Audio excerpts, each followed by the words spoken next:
Season 6, Episode 4. The ladies are all gathered around talking, and Mackenzie, it doesn't really say who she's speaking about, but she's speaking about one of the guys, talking about how he picks his nose and how they both pee in the shower and in the pool. They were all like, "You pee in the pool?" And AD turned around with her eyes wide open, like, "You pee in the pool? That's a crime against humanity." Okay, what you do in your house, your shower, your private area, that's fine, right? If you want to pee in your shower all day long, go ahead, do so. Don't just let me know so I won't, take a shower in there. But to pee in the pool, Jesus, that's so gross. I know there's tons of chlorine in there, but no, that's so nasty. That is so gross. Mackenzie tells AD, don't judge her. AD's like, I will never judge you. Pee on your men, but please don't please don't pee in the pool that I'm in. And they all started laughing. I hear you, AD. Don't pee in the pool that I'm in, please. So Jeremy and Sarah Ann are on a date, and she comes off and tells him that she had, like a provocative dream about him last night. And then she asked him if he talks during coitus, and he's like, no. And then they start talking about, being crazy and how a little bit of crazy is okay. And she mentioned that's how, your person really cares for you. And they're just expressing to him how alive he has made her feel these past dates. And it's, she's never experienced this before with anyone else. And he's telling her he's telling her that he does have a lot of sexual feelings towards her. So to me, Jeremy is very conflicted because, yeah, with Sarah Ann, she seems more playful. So he's definitely getting a very youthful vibe from her, very sexual. He's very sexually attracted to her, even though he does not know what she looks like. But with Laura, there's it's just more, the conversations are more mature with Laura. It's like mentally, he can see stability with Laura. And, with Sarah Ann, it's more playful, and he at the end of the day, he's a man, and these men, whether their woman works or not, they're thinking about taking on a wife, which is a major responsibility. So yeah, he's a little conflicted, but I feel like there's just so much more conversation, so many more things to talk about with Laura than there is with Sarah Ann. So back at the women's quarter, Sarah Ann is talking to a few of the ladies, telling them that she knows she's going to marry Jeremy. Laura is over there in the corner rolling her eyes like, whatever, chick, that man is mine. In another corner, Laura is telling two of the ladies, AD and I think her name is Alejandra, that she's practically planning Christmas pictures, Christmas pajamas, holidays with this man. And she could possibly be his second pick. So she's a little conflicted right now. Laura and Jeremy are on a date, and he can tell that she's a little off. He asked her if she was crying, and she's like, no. But then she starts giving her speech about a list of pros and cons for him, and she ran out of space with the pros, and she doesn't even care if they don't do the same things or like the same things, but the core value, the family is what really matters the most to her. And she's okay with being two individual people in their marriage, and she's letting him know, like, listen, you're it for me. She's pretty much telling him, like, I'm not dating anyone else. Like, this is it. Pretty much the pressure is on, Jeremy, because I know you are dating someone else. So at this point, because really, this is like, I think the first week of this experiment is when, by the end of the week, they have to propose. So we're winding down to the end of the week, and you're still dating multiple people. So I can understand what these ladies are like. Damn, does he still like me, or could I be second guess? Or could I be second pick? This is very stressful. Jeremy pretty much reassures her, like, I'm falling for you. Excuse my washer or dryer. But then last night, or just a date before, you were telling Sarah Ann, you are so sexually attracted to her. I'm not saying that, you being human, you can't have one type of connection with one person and then another connection with another person. But it makes things difficult when you have too many connections because, come on, you got to narrow down, and you got to put more eggs into one basket than spreading into multiple baskets. So he reassures her, but I'm kind of doubting. I'm side eyeing him. Sorry. You were just telling Sarah Ann, because Sarah Ann knows in her heart that she's marrying you. So, Jeremy, you have a major decision to make, and you got to let somebody down because both of these ladies they want you. They want to marry you. AD and Clay are on a date, and they just come off right away talking about how they feel each other fill them up. They're professing their love to one another. He's telling her that he really appreciates her giving him a chance and sticking through it. And then he reads her a Bible verse. I like that. I don't know. I think that's so manly. I think that is so sweet of him to read a Bible verse to kind of reassure and solidify their bond.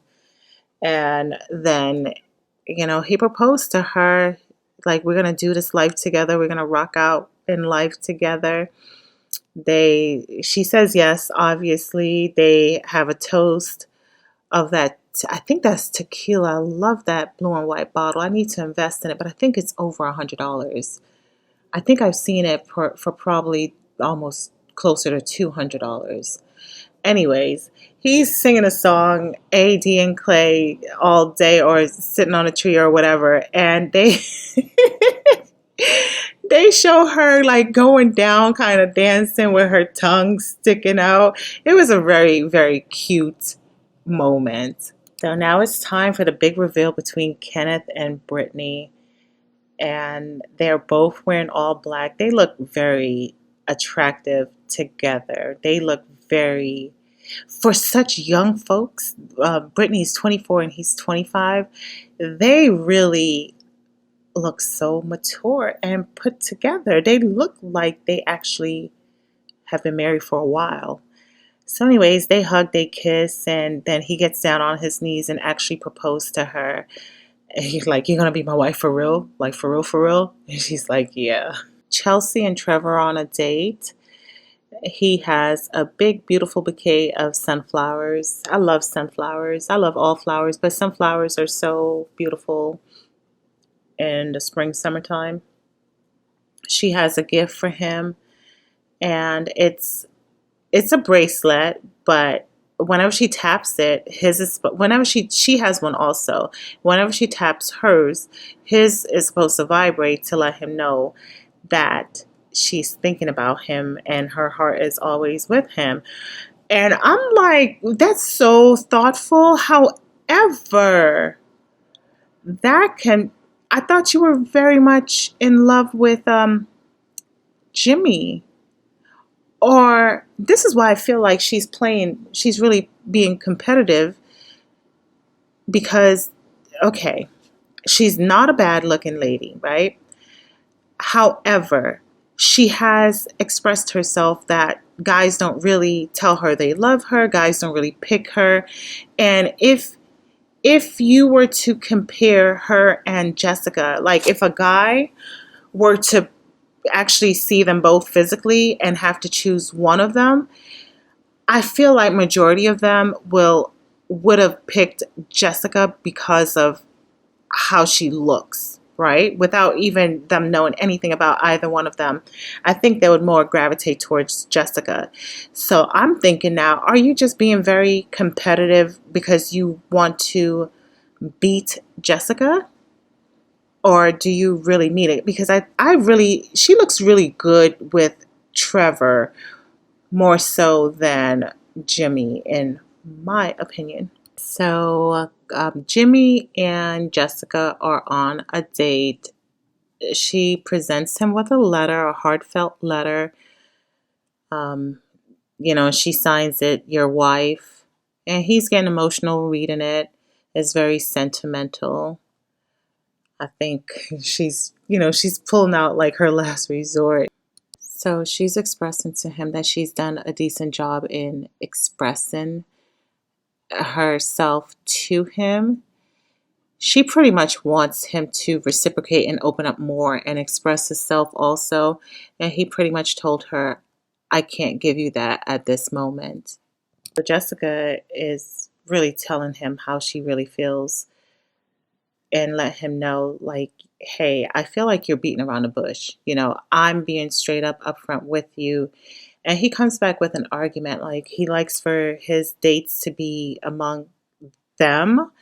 I think he's gone off of what Chelsea mentioned to him because she did mention in a previous date that someone came up to her and asked her if she was dating Jimmy and got all upset. So I think you see how Chelsea messed with his head when it came to thinking about Jessica or deciding about Jessica. She really got in his head. But Jessica is telling him, you're full of shit, pretty much. So Jessica pretty much told him, we're going to wrap this up because I'm not trying to convince you. I'm not trying to force you or anything. It seems like you're conflicted. Anyways, she goes back to the women's quarters and she's telling two other ladies that he is very conflicted and he doesn't know what he wants. But she's not going to pressure him anymore. This is a once in a lifetime chance he needs to take all the time he needs and make sure he's making the right decision. And then back in the men's quarters, he's talking to the other guys saying that, listen, if I'm not 100% sure, I'm not gonna, dedicate myself to you. So he's pretty adamant that he hasn't said I love you. I don't believe he said I love you to Chelsea. No, he has not. Only Trevor said I love you to Chelsea. So he's not going to dish out the I love yous unless it's to that one person. And he's really in his head. And I believe because Jessica has a child, Jessica has quote unquote, a lot of baggage. It seemed he's probably overwhelmed with that, and I think he mentioned something about, the child does play a factor, not in those words, and also because Jessica seems more lighter, her baggage, air quotes, seems less lighter than Jessica's. And excuse the wind, her baggage seems less lighter than Jessica. He plus what Chelsea told him, he assumed that was referring to Jessica. Plus, Jessica can come off like a hard ass because she's like, you ain't gonna be scrolling social media, looking at half naked girls. You're gonna be looking at me, and Jessica's putting her foot down, what she's gonna tolerate, what she's not gonna tolerate, and he's telling her that he typically goes for women that lets him lead 100% of the time. So I can see his reservation with Jessica, but Jessica's like, dude, you're going to miss out. Okay, so Jimmy and Chelsea are on a date and uh, he's telling her he's had a hard day and she's so much easier to talk to, blase, blase. This man tells her he loves her. Okay, he's going with Chelsea.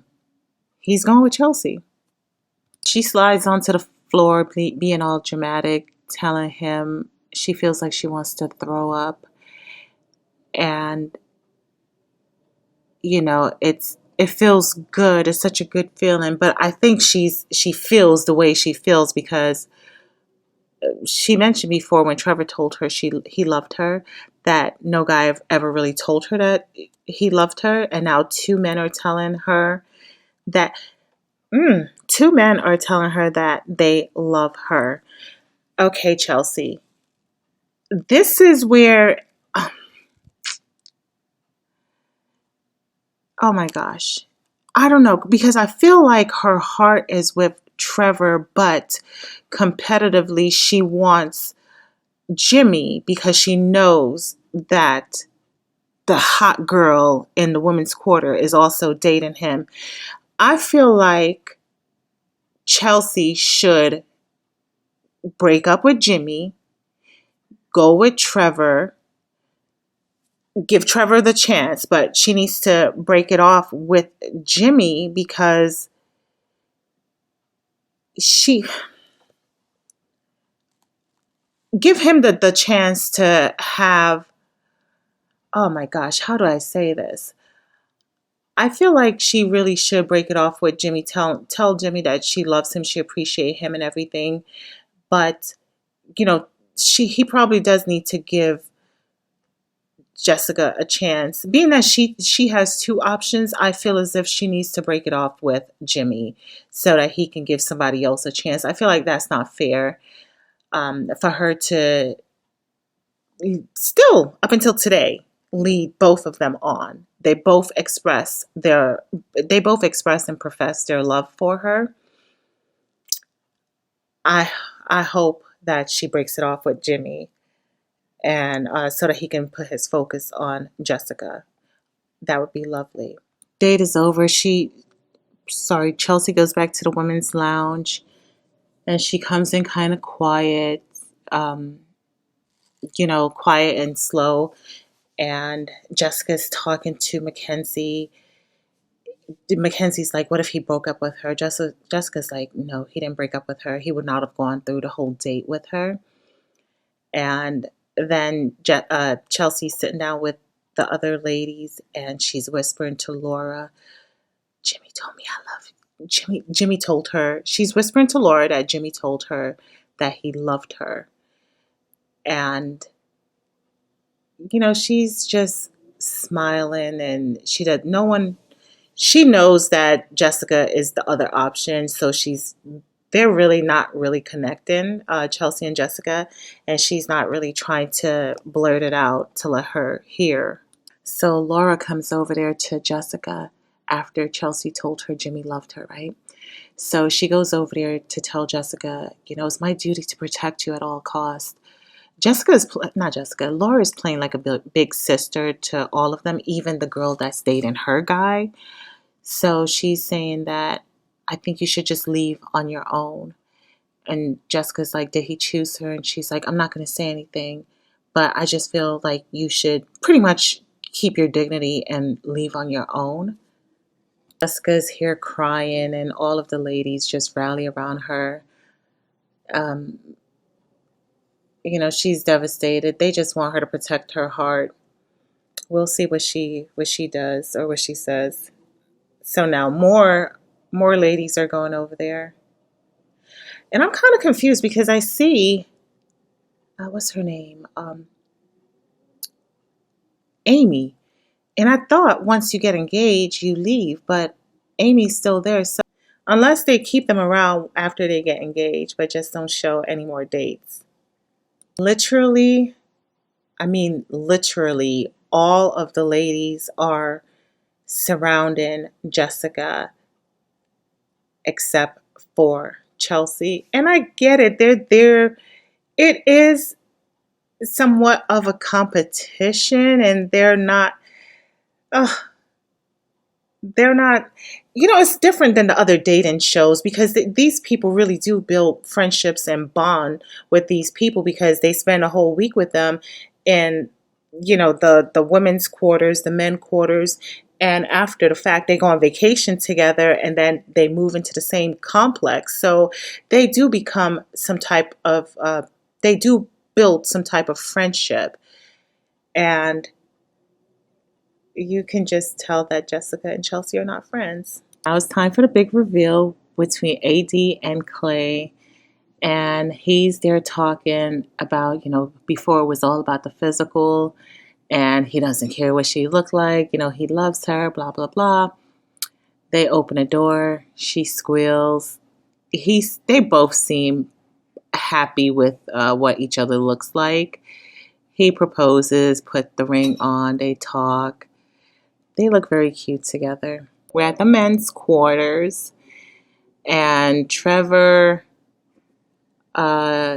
Johnny, and Jimmy are all talking, and Trevor is expressing his love for Jimmy. Like, I either want to tackle him through the wall or pick him up and hug him. And Trevor knows that Jimmy is feeling his girl, Chelsea. And he's like, either way it goes, good luck. I wish the best for you. Jimmy and Jessica are on a date, and the mood is kind of somber. She's looking hot in her black cutout dress and strappy shoes, and she's there telling him she's had better days, and he's kind of sort of beating around the bush, and she's like, look, get to the point. You owe me directness. Stop beating around the damn bush. Save the pity party. So he pretty much breaks up with her, and she's like, you're gonna freaking die when you see what you missed. Watch. She's like, you're gonna gag when you see me, but it's okay. I feel bad for her because she was really feeling him, and I feel like he should have more so went with her.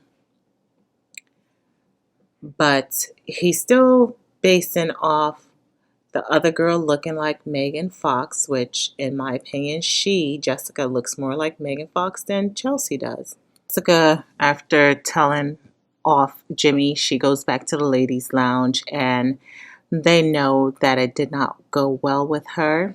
So she just went to her room. Later on, it showed Chelsea with Amy and Brittany, and she asked them, was, like if they saw Jess, and they were like, yeah, but, telling Chelsea to just go with the flow. You did your thing pretty much.